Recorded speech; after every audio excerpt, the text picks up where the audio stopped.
Reddit. What's your funniest go-to story that is most often requested by your friends?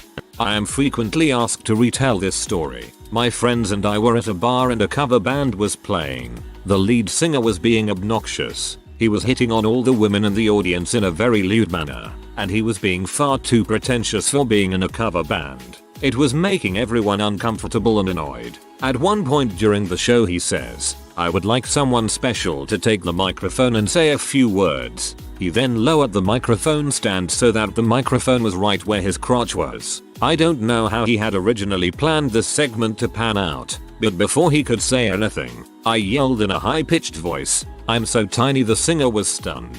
The audience laughed and cheered. Clearly flustered, he awkwardly raised the stand again and went into the next song. I don't think I'll ever have that good of a comeback again. Probably the time I threw up in my sister's eye. I had just chugged a Pepsi and my sister was lying down on her bed, with a glint of evil in my eyes. I leaned over, getting ready to let out the largest belch that was stirring in me. She looks up at me and I get ready to release this horrid belch on her face. Instead of a belch, I threw up bile and Pepsi in her eye. She ran to the bathroom screaming, "You threw up in my eye." Oh my god, it burns. I was laughing so hard I ended up throwing up on myself. That was 10 years ago and we both can't tell this story without laughing about it. This is kind of gross, but I call it the Circle K story. The night before I drank probably 10 beers with friends and totally forgot that the next day my mom wanted me to take her out to a Dia de los Muertos festival happening downtown.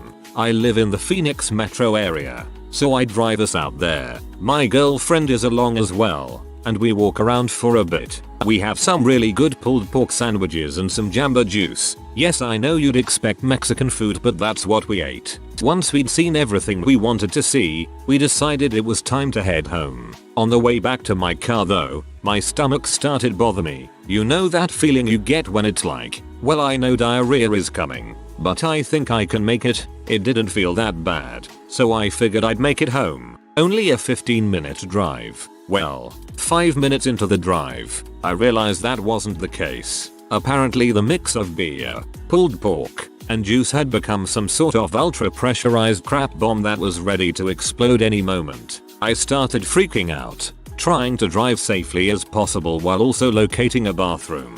But the part of town I was driving through didn't have much of anything, just closed down shops and nowhere to really stop and use the restroom. Then I saw it, a Circle K corner store on the horizon. I parked as fast as possible, legs shaking, and ran inside, ready to release the nuclear bomb that inhabited my bowels. I asked the clerk, "May I use your restroom?" to which he replied, "No, employees only." At this point my mouth just sort of dropped open. I literally could not hold it any longer. "Please, this is an emergency," I pleaded. But he just stared at me, smug in the fact that I would not receive the key to my lower intestinal salvation.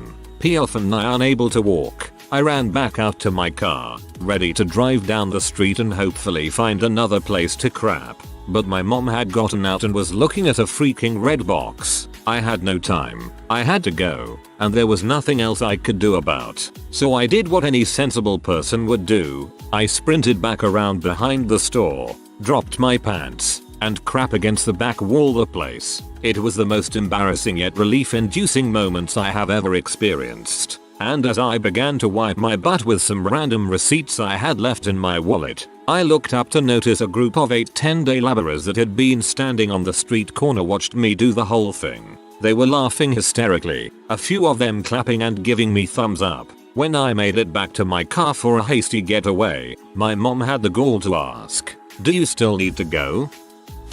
When I was younger, my grandparents lived in Mexico and we went to visit them every year. Post 9/11, this was never a fun experience, but one year made it very interesting. About a month before the trip I was into magic like any preteen is, thinking it would get him the bee and all that. So I went to a magic shop and found an amazing invention. A light bulb that lit up when you held a penny or some form of metal to it. It was awesome. The only fault I could find with it was when you shook it a little it sounded like a piece was loose. So I had the great idea of bringing the light bulb with me when I went to visit my grandparents just to show them the young magician I was becoming. So I stuffed it into bunches and bunches of clothes and somehow made it through security. No one really searched our bag. Guess 6 Caucasians didn't really register as a blip on the radar. Nothing important happened during the trip. The fun part begins when we were heading home. In a rush I didn't really pack the light bulb deep down in my bag, so it was super easy to see on the x-ray machines they put your stuff through. So we're running late, and when we finally get to the security line they put our bags through barely looking twice at them until they reach my bag. The guy watching the screen tells us to step out of line and wait for someone to handsack our stuff. We're at this point confused. We were more concerned about bringing fruit and vegetables onto the plane. The authorities were really hammering that down. They dive straight into my bag and pull out a light bulb. My toy light bulb. Security flips the frick out understandably and begins questioning my father right there. I try to help him out by yelling out, "Wait, no, it's not a bomb. It's a magical light bulb. It lights up when you put metal near the base." Fear was etched upon the faces of everyone there. Fear on the security officers for they thought this kid brought a bomb onto the plane. Fear on my families for they thought this little crap was about to get them a free prostate exam, and on mine cause I thought they were about to break my light bulb. Luckily, one of the security guards recognized my utter stupidity and looked at it really closely and decided to test it out. It lit up. So after another half hour of questioning and threats, "If you ever pull this crap again we could have you detained permanently," we managed to make our flight just barely. TLDR. IT's a magical light bulb is not something one should yell out at an airport post 9/11. I was taking Arabic around that time. During a massive snowstorm we made it a couple hours out to the airport when I realized I'd forgotten my ID. Traveling with no driver's license and a large stack of Arabic flashcards and a copy of the Quran in 2003 was not fun. Easily my most requested story is the time I broke my toe during sex. So this was several years ago. A little backstory first. I'm generally not ticklish at all except for a single spot on my back. It's a cluster of nerves or something that, when poked, makes me freak the frick out and usually makes a leg kick out. Anyway, while going at it on this couch at my place she unintentionally grips my back right on the sensitive spot. My leg straightens right into this pillar off to the side of the couch and I clip the edge with my pinky toe with a gross crack. Now I was young and she was hot so I didn't pay much mind to it until 30 seconds after when I glance at my foot and see the toe bent 90 degrees off to the side and turning this gross shade of blue. The same shade as my balls after having to stop and drive to the hospital. TLDR, this kills the mood. This happened to me just a couple weeks ago but my brother thinks it's hilarious so he makes me tell it to our friends. I was on a Greyhound bus from Oklahoma City to Amarillo, Texas, and I had the pleasure of sitting behind a loud and obnoxious African American couple, and I do mean pleasure. The stuff they said had me stifling laughter the whole 4-hour bus ride, but probably the most quote-worthy thing they said was when I was trying to walk towards my seat and the couple were in my way. I was waiting patiently for the lady to finish whatever she was doing in the aisle when the man said they trying to get through. Move out the way. And the lady said I'll move when I dang well want to. This ain't Burger King. They can't have it their way. Tears of laughter. Using this. I was at the mall around Christmas time of '08, waiting for my sister to get one of those Simon debit cards at a kiosk nearby. Santa was downstairs doing a Pics with Pets promotional thing. So every once in a while people would walk in with their pups. I am watching the people come in with the dogs and just geeking out over them in general when this one lady comes in with a group of like 4 or 5 West Highland Terriers. One of them I guess had a crap nugget trapped in its fur, and it just kinda shook out. That was funny enough, I guess, but nobody noticed and I kept waiting for anybody to step on it. It became like a poop landmine, a game of chance in my mind. This lady dang near ran over it in her stroller, which I thought would be the height of the turd hilarity, until this kid comes near it, he was like 7 or 8, and starts to break dance next to the turd. He is seriously doing these crazy butt dance moves next to it. I was like, how the frick does he not see it? At this point my sister comes over and wanted to go, So I point to the crap and she immediately understands. Not 10 seconds later, this dude in a nice bus suit is shoving past this old lady and bam,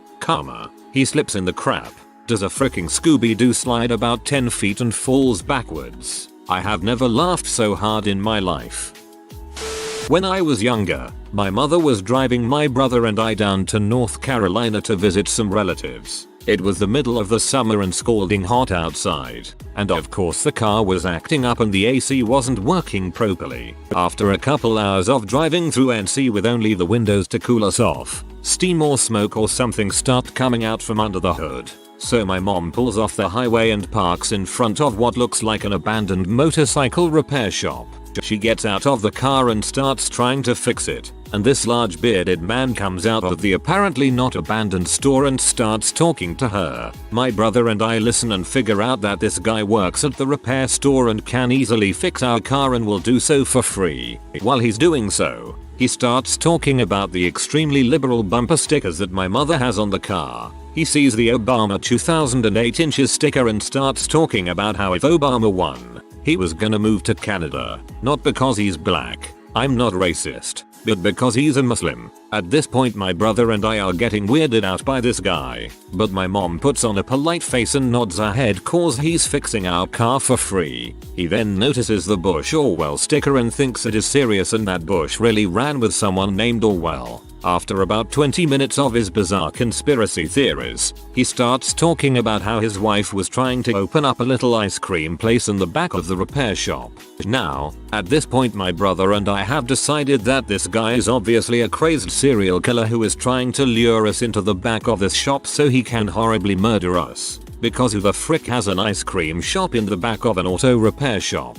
He asks my mom if she wants to buy some ice cream, and my brother and I are furiously shaking our heads no for the love of God, no at her from inside the car, but her southern politeness takes over and she says yes, since he fixed the car for free. So we follow this guy back into the recesses of the repair shop, past all the rusty tools and hanging hooks. The ice cream was actually really good.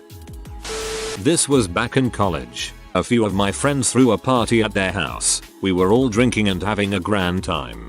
I meet an attractive looking man and later that night when everyone had gone to bed, we were in the living room. We started hooking up. In the middle of my shirt coming off the lights go on and I hear my friend Tyson say what the frick. I look behind me to apologize but he's not looking at me. In a chair to my right my friend Richard is sitting and it's staring at me and the guy hooking up with a glass of whiskey in his hand and only in his boxers. He looks me directly in the eyes and says please, don't stop. I have so many stories about my friend Richard.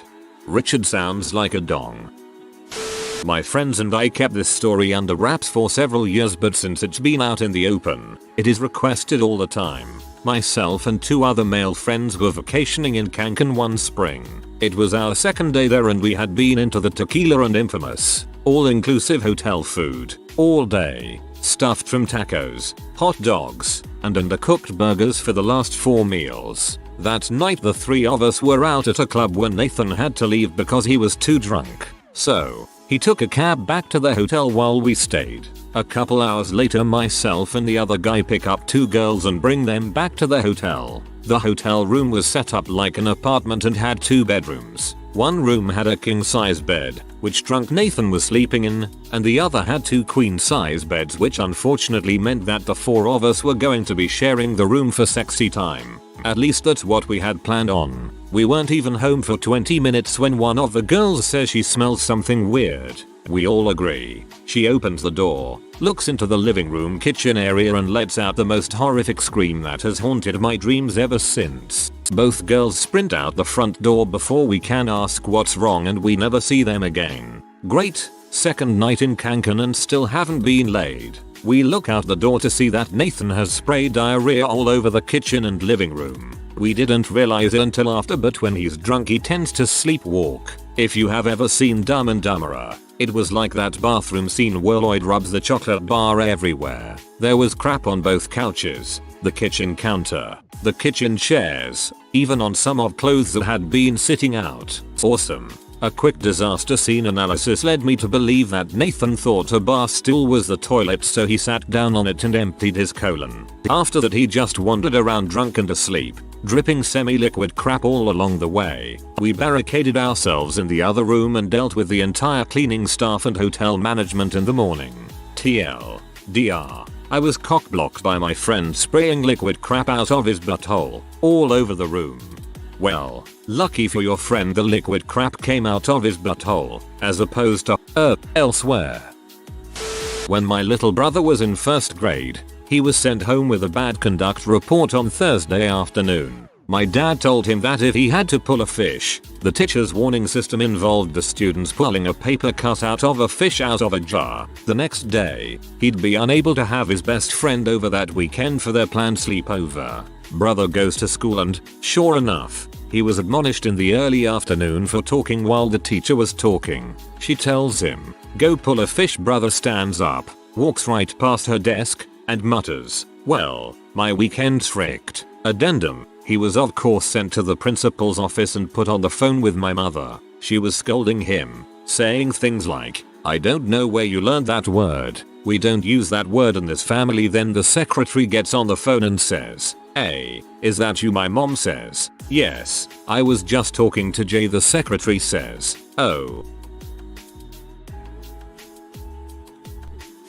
I'm sure many of you have been drunk to the point of throwing up. Natural reaction, right? Body full of toxins. It wants to remove them in the quickest possible way. Well, an old housemate of mine does not, cannot and will not throw up whilst inebriated. One evening, he was out at a fancy-ish do in a fairly nice suit. At about 2 AM, he stumbles back into the house as I'm sitting there with early morning Xbox for company. He sits down, and a smell starts rising. Eyes watering. I compliment him on the excellence of his flatulence, and continued trying to PWN some N00 BS. He starts drunkenly mumbling about how good a night he's had, and then my game ends. N00 BS regrettably unwound. So in his alcohol-addled state, he decides it's a great idea to see what wonders Freeview has to offer. There are horrors there that HR, Geiger and HP, Lovecraft combined could not envision. Never, ever go there. All this time, the aroma is spreading, and the room seems to be taking on a slight sepia tinge, though that may well have been my imagination. Eventually, the housemaid waddles through to the bathroom, and the nostril-scorching scent recedes. After an hour or so of him being in there, I decide that making sure he survives is no longer my responsibility, and go to my room. The following morning, the source of the smell was made quite clear. My housemate's method of removing alcohol from his body was to crap it out, and he had been doing so since before he had walked in the door. He had left the room when the poop soup had started trickling from his trousers, and left a trail of fecal footprints leading to the bathroom. The waddle I thought had been a desperate attempt to stay upright was in fact the walk of a man whose only aim in life is to not leak any more of their diarrheal leavings outside of their boxers. I can only conclude that he had in fact exploded when he got there, given the fact that the bathroom now resembled a Jackson Pollock painting in monochromatic brown. He wisely destroyed his suit to remove some of the evidence. How the jacket had become crap stained, I don't know. The shoes were possibly the worst, coated inside and out with his stool. He ended up claiming it was dog spore and getting his parents to clean it. It was days before any of us could enter the lounge or bathroom again without smelling it. We wondered about simply destroying the sofas. TLDR. I ran out of synonyms for poo because of my housemate's doings. I went to Tahoe with some friends and ended up gambling at the blackjack tables. At one table, there were two guys sitting next to us that were completely wasted and being hilarious. One of the guys gets 21 and stands up and yells at the top of his lungs, "Winner winner apple pie." I look at the guy and say, "What the frick? I thought it was chicken dinner," and he replies, "Nobody frickin' likes chicken, and everybody loves apple pie." I've been saying that phrase ever since. TLDR. Winner winner apple pie. I like chicken. My buddy and I were waiting to be seated at Chili's one time. Restaurant was absolutely packed. So as the waitress is leading us to our table, a family, mom, dad, and kid, are leaving. The kid is about 11, and he just barrels into me. I'm fairly large, so I pretty much knock the kid down. I mutter a sorry man, you okay, and as I turn around, the mom blurts out, why don't you watch where you're going? I turn back around, look the mom square in the face, and say, why don't you tell your little stupid monkey bastard kid to watch where he is going? She just stares at me, mouth hanging open. My buddy, 6'4", ex-marine, literally grabs me by the collar and yanks me away. Dumbass, he says to me, she was talking to her kid, not you. I was at a dilapidated house in the middle of nowhere while working for a public utility company. The elderly gentleman who lived there came out and started chatting me up. He told me he was about to build an underground prison on his property, but instead of iron bars they would be lasers. I'd like to see those son of a b get out now, he said. I was entertained enough to ask who he was going to have build it for him. He was caught off guard for a moment and then made a noise like he was maybe hawking a lodgy or something. Who? Donald Duck. Well, this isn't a widely requested story, but every Christmas it usually gets retold and everyone has a laugh. My uncle had been drinking Jack Daniels all day one Christmas and he started to complain that his current drink tasted funny. He said that it tasted soapy, so he started telling my mom that she probably hadn't rinsed the glass out well enough and there was leftover soap in it. Now of course we're not the type of family that wastes good Jack Daniels, so he keeps drinking all the while telling my mom off about how she should rinse the dishes better. He finally finishes his drink and there sitting in the bottom is a stink bug, with arms and legs missing. So he must have swallowed bits and pieces of the stink bug. He was so grossed out and his reaction was priceless. So now every time he has a drink everyone tells him to check for stink bugs. TLDR. Stink bugs and whiskey taste like soap. A few years ago my car got stolen out of my driveway in the middle of the day while I was home, and I didn't hear the thieves taking it because I was playing Grand Theft Auto with the sound up. Oh, the irony.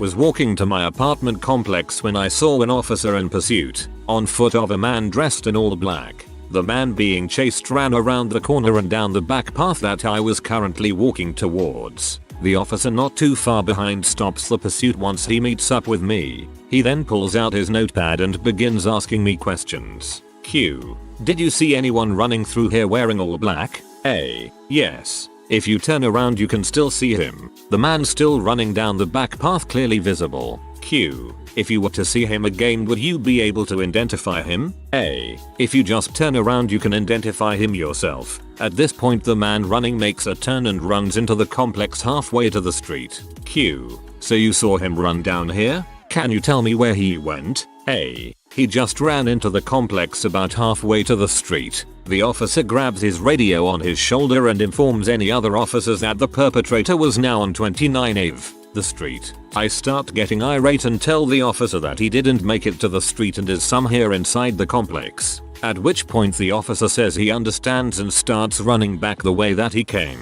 So I tell my friends this story in case they get in trouble from a CST McCloud. He doesn't seem to be the brightest in our local law enforcement. TLDR. Officer chasing suspect stops me to ask questions instead of resuming pursuit. Pretty sure that isn't a real cop. They are trying to see if they can get away with something. My brother wears glasses. At the hairdresser's he has to take them off, meaning he can't see at all. He had a long conversation with an elderly gentleman regarding hair transplants. After the gentleman had left, the hairdresser turns to my brother and says, "You realize that was Cliff Richard, right?" TLDR. My brother chatted about hair transplants with Cliff Richard without realizing.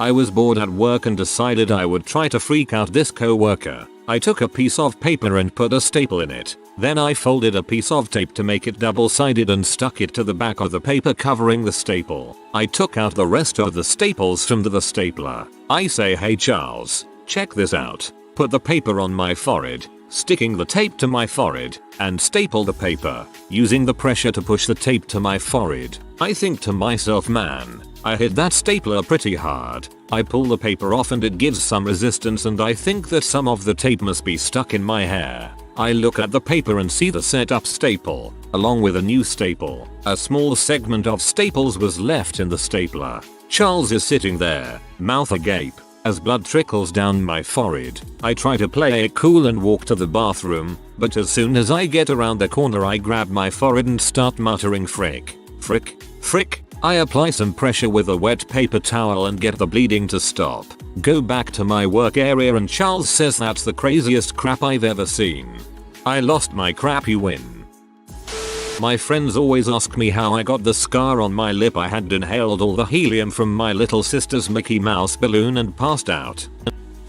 I was living in upstate New York and was addicted to this amazing meatball and garlic pizza at a local pizzeria. I became a regular and got to know the owners, a husband and wife, to the point where they'd greet me by name and we chat whenever I came in. After a while, I took some time off from the pizza BC. I was getting a little round. One day, I'd been driving around all day running errands and, for some reason, listening to the Snoop album, Doggy Style, over and over. I was having an early 90s reminiscence, I guess. I was hungry and decided to call in for a pizza after several months of being good.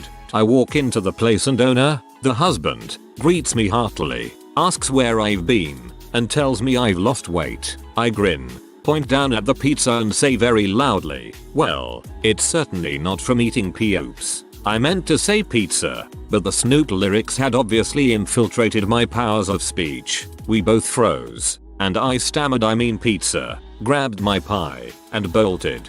BTW, I am female. TLDR. I explained my weight loss by yelling that I hadn't been eating pee when I meant pizza.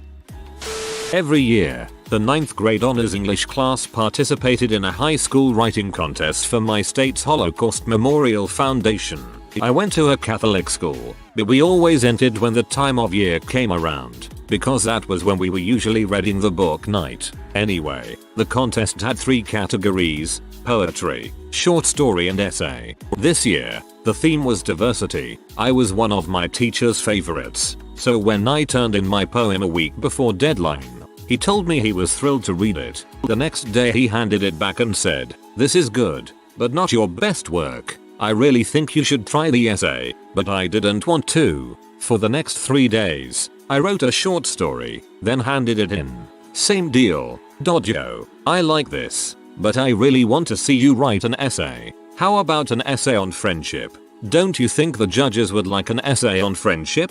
No, I did not think the judges would like an essay on friendship, because that was stupid and unrelated to the Holocaust. But later that night I was feeling snarky and wrote the sappiest, most contrived, most ridiculous essay I could about friendship. I did not proofread. I did not even read it all the way before hitting print and handing it in the next day. Flash forward 2 weeks. It's the night of the awards ceremony for the contest. Knowing that I have no chance, I choose not to go. And while I was not there, this happened. For each category, they announced the winner. If the winner was present, they would come up to the podium and read their winning entry. If not, the second place winner would read his or hers. My stupid, thoughtless essay won.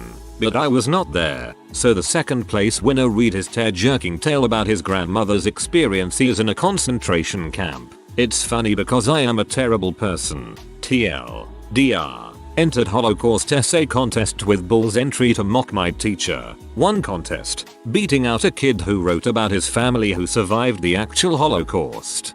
Till I'm not the only one with an honors English teacher obsessed with the Holocaust.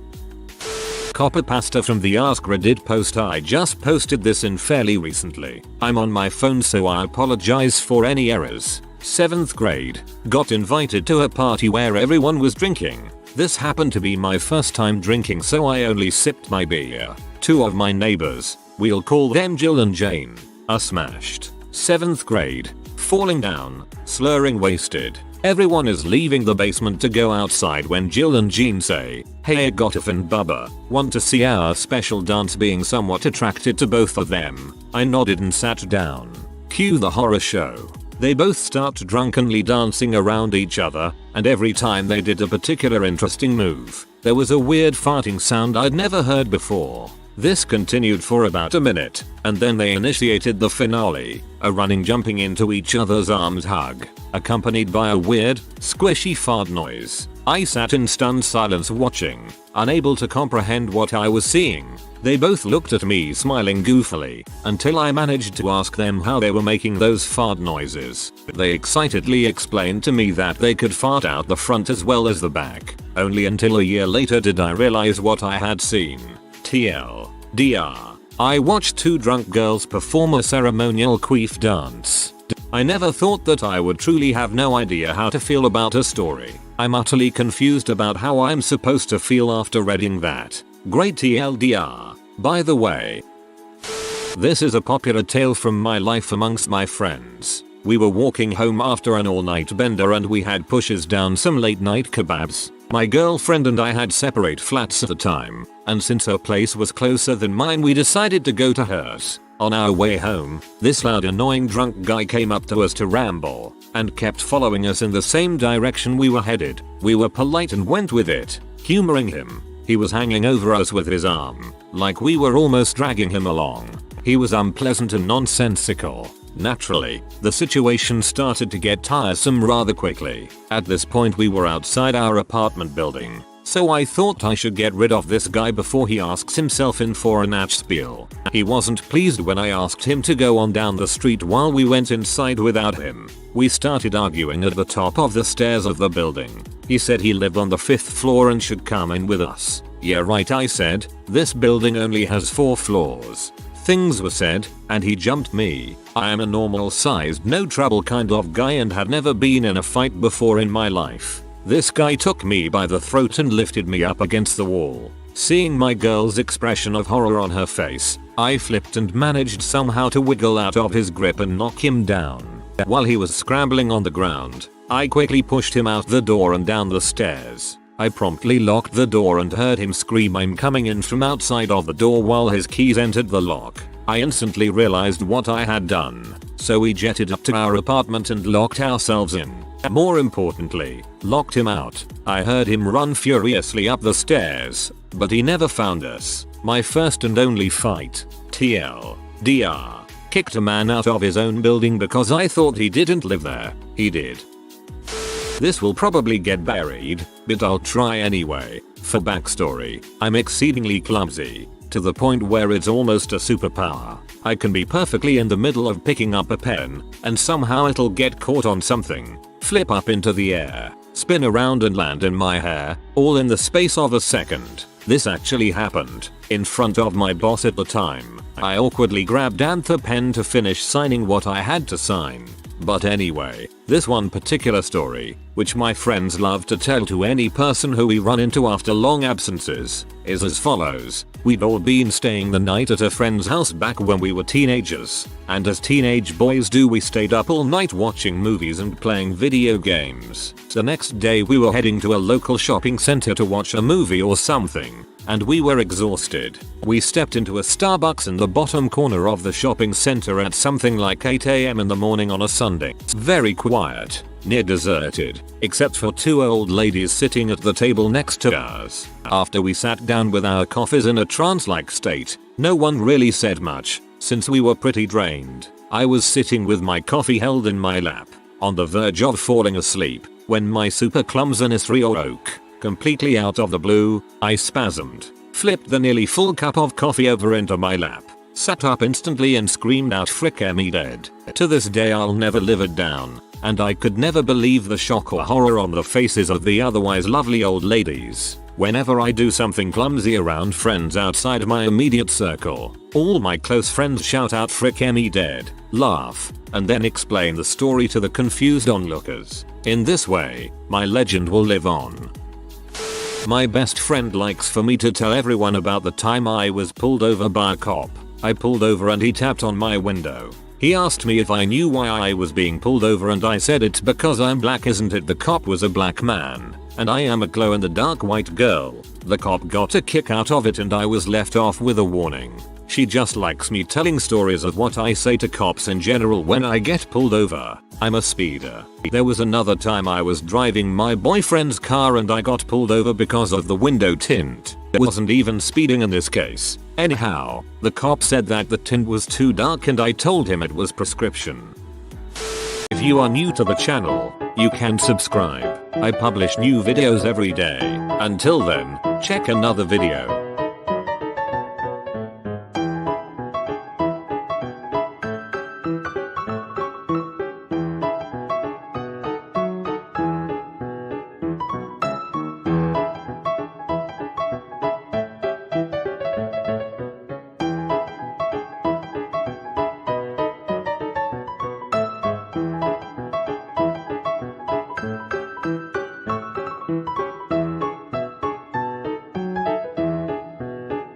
Bye for now.